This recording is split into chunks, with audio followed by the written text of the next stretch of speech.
The Horn of Africa, Eritrea's independence is a story of grit, not gifts. It was seized over 30 years of relentless struggle, not handed over by colonial powers or international bodies.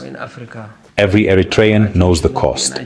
65,000 fighters lost, countless civilians sacrificed. Independence Day, May 24th, is a day of remembrance, not just celebration. The pride in their hard-won freedom is visible everywhere, from Asmara streets to rural villages.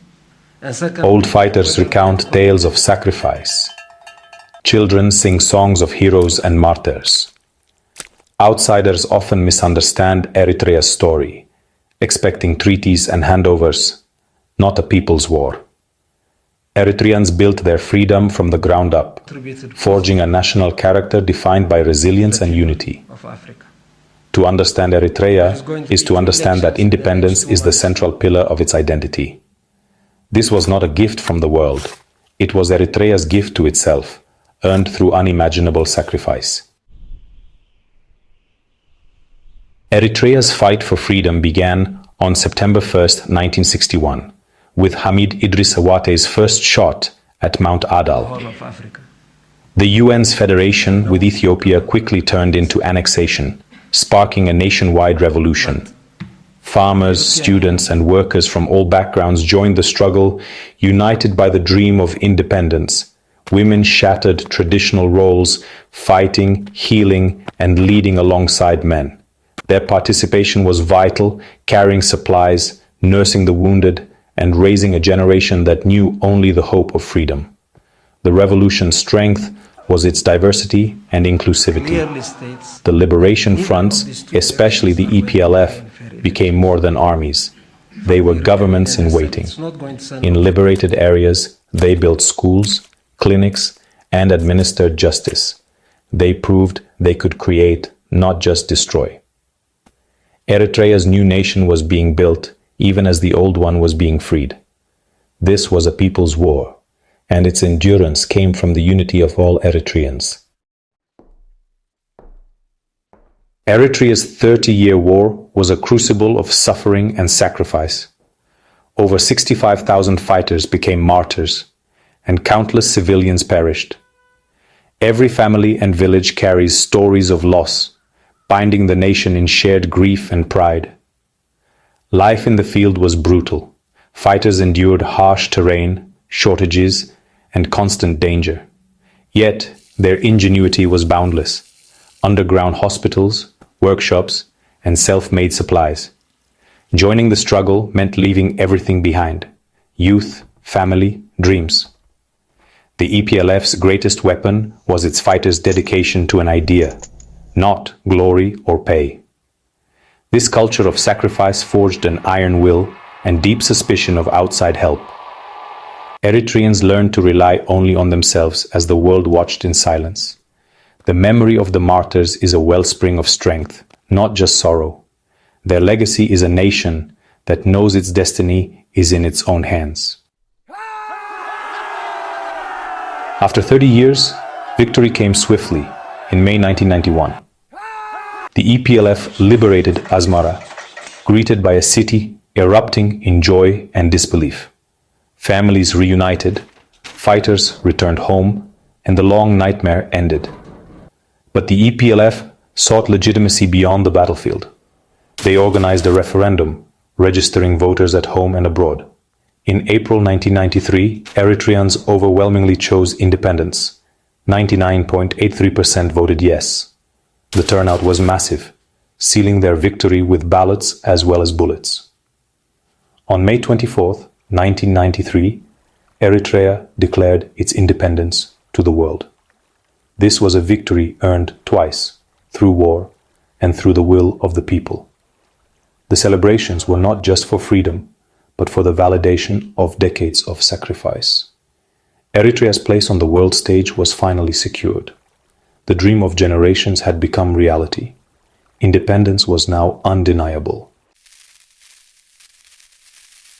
Some foreign narratives claim Eritrea's independence was a byproduct of Ethiopia's collapse. To Eritreans, this is a profound insult. erasing decades of struggle and sacrifice. The EPLF was not a passive observer. It was a primary force in the Derg's downfall. Victories like Massawa crippled Ethiopia's military and proved Eritrea's resolve. Eritrean independence was not granted. It was taken by force and unity. Outsiders often struggle to accept that a small nation, with little foreign support, defeated a regional superpower. Eritreans know their own history. They fought, liberated, and built their nation. The granted independence narrative strips them of agency and pride. Eritrea's story is not a footnote in Ethiopia's history, but the climax of its own epic. Their independence is a testament to unity and determination against all odds.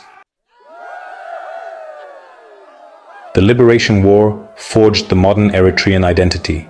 9 ethnic groups, once divided, became one people through shared struggle. In the trenches, ethnicity and religion faded. Everyone was simply Eritrean. The EPLF promoted unity, equality, and mutual respect as core values. Christians and Muslims fought side by side, learning each other's customs. The principle of self-reliance, Warse Yikialo, became a national ethos. With no major power backing them, Eritreans depended on themselves. Discipline and community, born in war, shaped public life and national character. The liberation struggle is the nation's founding myth and source of pride. Eritreans define themselves as the people who fought and won Africa's longest war for independence. This identity, forged in conflict, binds Eritreans together wherever they are. Eritrea's liberation story is a living narrative, passed from elders to youth.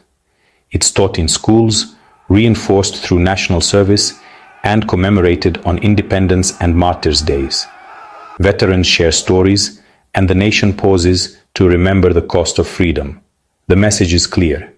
The struggle continues, now for development and sovereignty. The youth are the new fighters, building Eritrea's future in every field. The goal is a self-sufficient, united nation, free from foreign dependence. Passing the torch ensures the values of sacrifice and unity endure. Eritrea's history is not just a lesson, it's a guide for the future.